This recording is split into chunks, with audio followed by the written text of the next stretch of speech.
Perhatian buat kita semua nih, main game online biasanya menjadi salah satu cara untuk bersenang-senang dan melepas penat. Apalagi kalau bermain game online bersama teman-teman. Tapi ada baiknya, kalau teman kalah jangan juga dihina terus ya. Bahayanya seperti informasi satu ini, gara-gara sakit hati dihina kalah main game online, remaja di Malang tega bunuh rekan kerja. Waduh.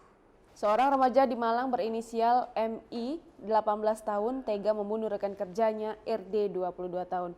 MI menghabisi nyawa rekannya akibat sakit hati sering dihina ketika kalah main game online. Selain rekan satu tempat kerja, MI dan RD tinggal bersama. Keduanya bekerja sebagai cleaning service, yakni di bengkel AC Jalan Letjen S. Parman nomor 101, Kelurahan Purwantoro, Kecamatan Blimbing, Kota Malang. Karena tinggal bersama, keduanya kerap bermain bersama game online.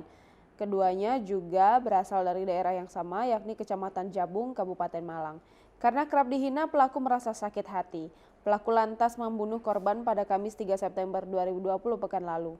Pelaku membunuh korban dengan palu besi.